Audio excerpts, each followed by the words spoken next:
Let's save the game. Oh my god. I turned it into friggin' Die Hard. Another great movie, Die Hard, with Bruce Willis. That's definitely, I'm sure people watching this have seen it, but it's such, one of my favourite movies is Die Hard, because Alan Rickman's acting in it, because he ad-libs a lot. He ad-libbed the bit in the lift when he goes on about the suit, and he said, "Nice suit, John Phillips London. I have to myself." And basically, when they were making that film, they said he should wear a SWAT uniform like the rest of the thugs, and he said no. He said, "Look, you need to make me look like the leader, you know, put my hair back, put me in a suit." So he's like worked on stage, so he kind of know, you know, what would work, you know, when people would look at him and things. So yeah, Die Hard, great film. I do like Die Hard with a Vengeance though. I think that's a fantastic movie. So yeah, I watched them constantly when I was a kid. And my life consisted of Tomb Raider, old movies, video games basically. I played a lot of the Game Boy when I was younger.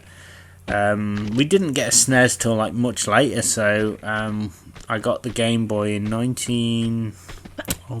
was it? It must have been like 1990 or something, and obviously I got it bundled with Tetris, because you did back then. And what an amazing life it had. It spawned some great games. Later on, developers would push the system to create some incredible, you know, some really good games like the Donkey Kong Land series, Conker's, Pocket Tales, things like that, RPGs. So I mostly played on that. I just would always play like the 8-bit versions of like arcade classic. Like I really wanted Mortal Kombat 2, or like a Mortal Kombat game on a 16-bit system. Well, we didn't have a 16-bit system, and I had the Game Boy, so I got Mortal Kombat 2 on the Game Boy, which is actually a good game. It's alright, you know. And then I think, we got a PlayStation, we got a Saturn as well. And I'm pretty sure my brother, he got the Saturn, and he got like, I believe it was it Mortal Kombat 2? I'm sure we owned it for the Saturn at some point. Or we owned a Mortal Kombat game for the Saturn. And that just blew my mind. There we go, save the game.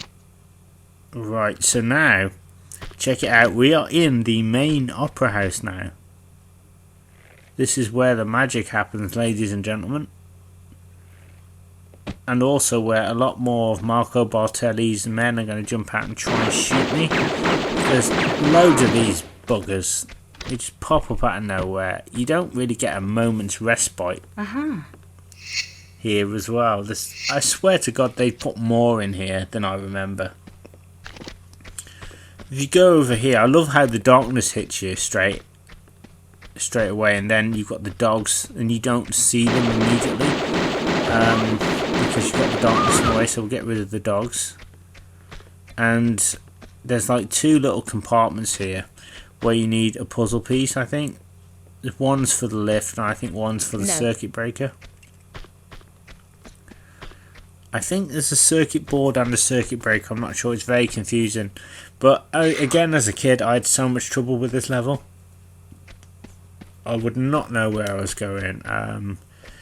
So yeah, it's one of those games, and I'm really glad that you can just save it anywhere, because it would have just given me a headache. So I'm glad I've literally got half of this done now. Just got to get the other half done, and then we can move on to the oil rig. I will be filming more of this, as well as other videos. It's hard because I'm kind of a one-man army, so I'm having to kind of do everything myself. I don't have a producer, I don't have anyone to move the camera. I do everything myself, basically, or as much as I can. I'm not as skilled, but I am learning, so there's little tricks and techniques I'm kind of learning all the time. Media is kind of a new thing. I haven't taken any courses or anything, so I'm kind of teaching myself little bits and bobs. There's definitely things I could always do better. I mean, every video I make, I think, how can I do better? You know, do I come across really well? Is there anything I can, you know, I'm never happy with my videos. You know, even though, you know, people have said, "Oh, you're really, you know, your videos are really good." I'm like, "Oh yeah," but I can just see my faults. You know, I'm like, "Oh yeah," but I stuttered my word today. I mean, I showed someone asked to see one of my videos and my dancing on the couch ones, and she was in absolute stitches. She said, "This is really good." She said, "The way you react is really funny." You know, so I was quite relieved, because it's kind of to have that feedback that people like it, because I do get a little bit. I don't want to come across as boring is one thing, but then again, I don't want to go over the top, you know. Or some people are really good at creating characters, and you know, sometimes they'll use that character for certain things. I could create a character. I know how to do it, but I'm just more comfortable being myself, I suppose. And just doing that. That's kind of how I've done it. I do like watching some of the different characters on here. One of my favourite characters is obviously the angry video game nerd, but not for the swearing. Personally, I do like the fact, I mean, the swearing is okay, but sometimes it's a bit too much for me. I love the fact that his character generally loves video games, and that, you know, I think one of my favourite episodes is the Ninja Gaiden one, when he can't beat the game and he goes to see a ninja to complete the game. The ninja's like, "Ninja Gaiden, I've not heard that word in ages." And the nerd's like, "Does that mean I'm ready?" So he's like, "You do realise, to beat the game must first beat you." Absolute genius. Also, the LGN defender as well, Matt. He's such a great YouTuber. I've spoken to him a few times in the comment section. We were talking about Jekyll and Hyde, and he's such, you know, it's a shame that he's given up on that character now. But he said he was tired of the character and he wanted to distance himself from it, which I can understand. Again, when you've done something for so long, it's hard to distance yourself. Okay, I'm not a popular YouTuber like them, but I do know that when you do something for a long period of time, you know, and it's going okay, but it's almost like you're the last person to see how well you're doing, you know, because it can be such a grind. You know, you do this, well, I do YouTube every single day. It's hard work, but again, you know, you can't see, like the example I give you about the video I showed my friend a minute or so ago. I didn't think that was a good video, but she was like, "No, this is really good, you should keep on going." And it was genuine kind of feedback, which I thought was really, really, really good. So yeah, I do like the LGN defender, his character and his videos. You know, it's a shame that he thinks he's in the shadow of the angry video game nerd, but to me, he's just a different character. You know, he took inspiration from the nerd, but he did Innocent Till Proven Guilty with video games. It's quite innovative stuff, really. And I hope that one day Matt goes back and, yeah, he should be proud of his library of work, because I still watch him now. I watch him, you know, multiple times because they're just really, really good. You know, but that's the thing about YouTube. Again, it can really kind of make or break. I mean, I went for a period. And I really regret this. I was doing really well. I'm kicking myself now. I did have another YouTube channel years ago, and I just gave it up because I started to become mentally unwell. Not because of YouTube, but because of things in my life. And I went for a period where I didn't think that I was good enough, and like, you know, a period of hopelessness, and I'd lost my job and things had gone wrong, and then I stupidly deleted my channel. I thought, oh well, I'm obviously not good enough for this then, and I'm kicking myself because, you know, and that's my one big regret, which is kind of why I wanted to get back on the platform and do it properly and really work hard and, you know, and hopefully entertain people as well. It's the main thing. I mean, yeah, I'd love to be a massive YouTuber. I'd love to be, but I don't want to do it for the fame or the popularity. I just want to entertain people. If one person watches my video and likes it, then I'm happy as far as I'm concerned.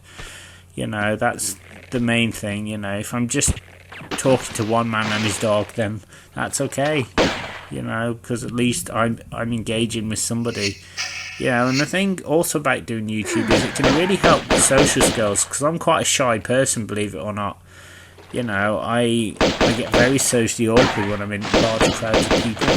So doing YouTube is good practice for me because I have to imagine that I'm talking to like an audience. So that really helps. Right, so I've taken out some bad guys. I now need to get onto the stage. So, and let's climb up here. There's just too many freaking bad guys to take down. They just never stop. It's like endless. So we're in this room, and I need to make my way upwards.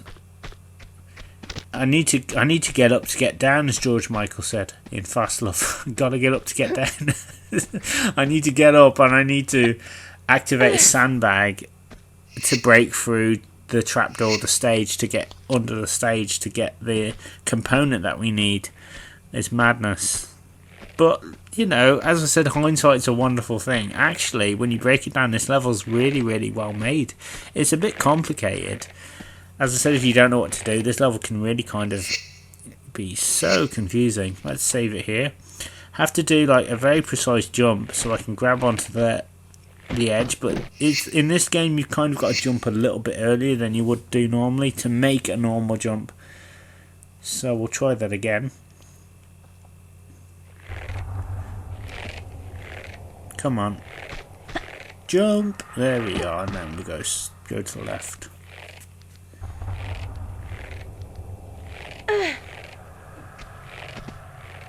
And jump. Oh, come on, do it.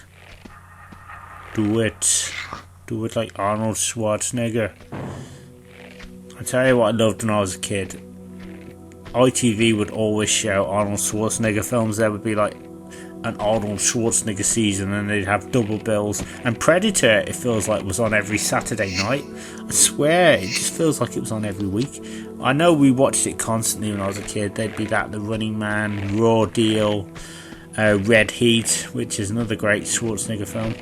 And recently in the news as well, they were showing they were going to show Kindergarten Cop in Oregon as part of, Oregon, what do you call it, appreciation, where it was filmed. And then people were up in arms and started complaining because their excuse was why they didn't want to see the film was because they didn't like the way that it showed that Arnold's character could flout the law, and like be above the law and things. But it's just a movie. It's like people all of a sudden have seem to be a bit offended by it, and I'm like, it's just a film, it's a comedy. It's got a lot of action over the top, but that's what a lot of action films were like in the 90s. I mean, who doesn't like Kindergarten Cop as soon as it starts up? Poor Cullen.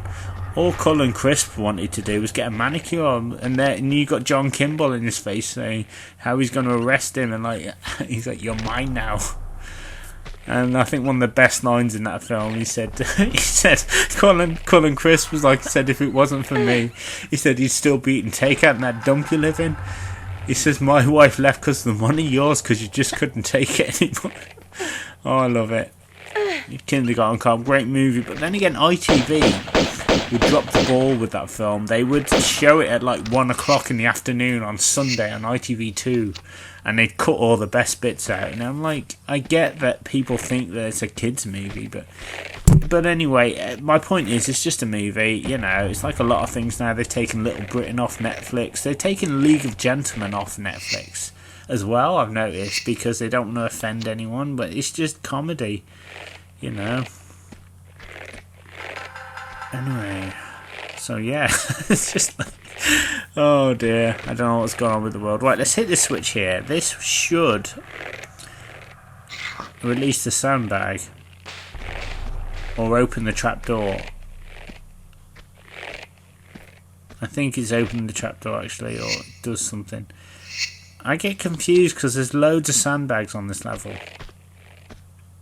It's hard to remember what to do, and this is very deceptive. It makes you think you got to jump, but you can't make the ledge. I don't think. I think there's something else I need to do to get across. I think I do need to get back up to that area, but I need to slide off and jump up to it. I think I do need to do that later on, but for now I need to get down to the stage below. It's frustrating because, again, you wouldn't expect to go under the stage, but it's where we need to get one of the components. So we'll pop under the stage and we'll save the game. Okay, let's see what we've got. Oh, there was a sandbag, okay.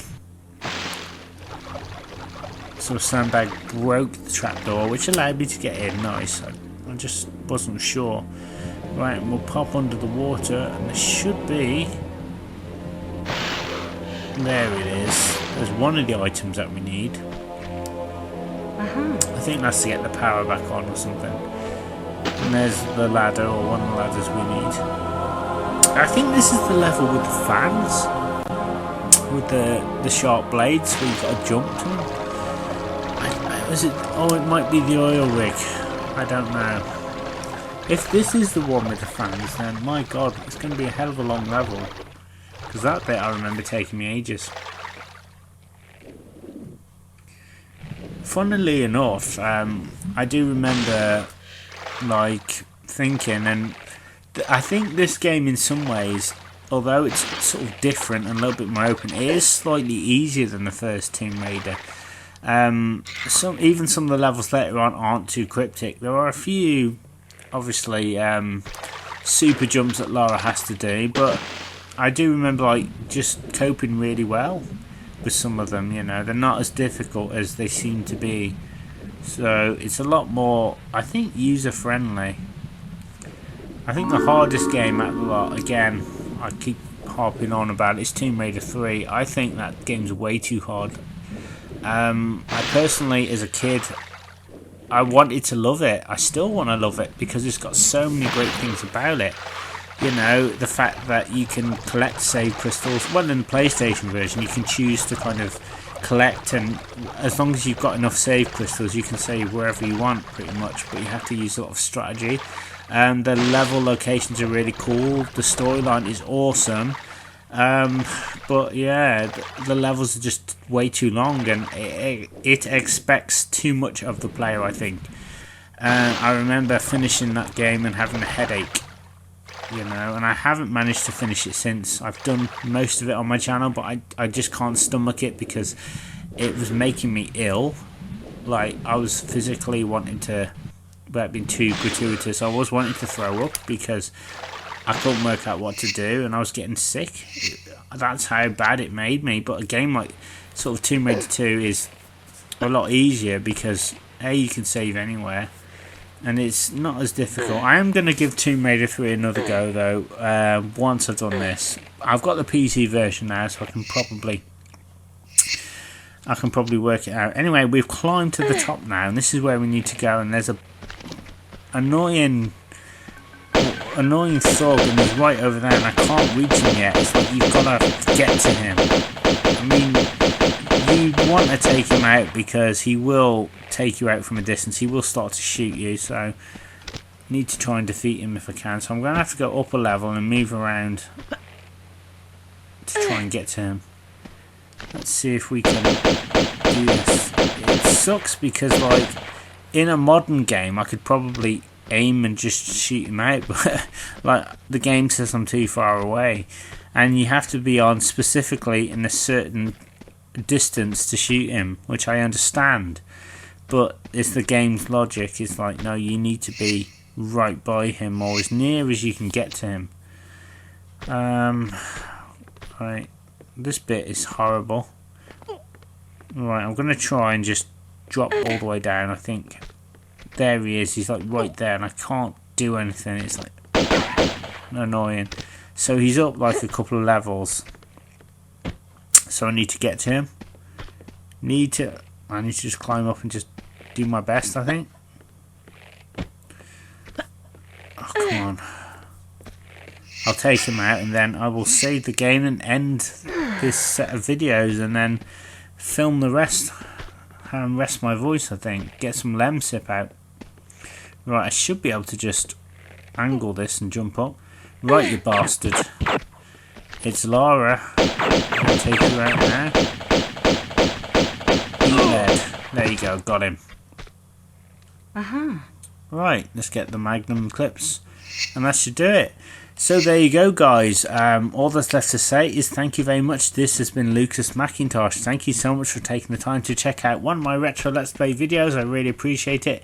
If you are indeed enjoying my content and would like to see more, then hit that subscribe button, because I do a wide variety of content each and every month on my channel, from retro gaming to health, fitness, discussions and topics of interest. Don't forget to check me out on Twitter at DodgeThisGame for all the latest happenings on my channel. And I will see you next time, where we're going to get into the next part of the Opera House. Again, you can see I need a key. I believe I need to pick up a circuit board as well. So it's all happening. It's all happening here. There's a lot to kind of work through on this level, as you've seen. So there you go. I'll see you next time, guys, for some more Tomb Raider 2. Take care of yourselves, and I will see you soon. Bye.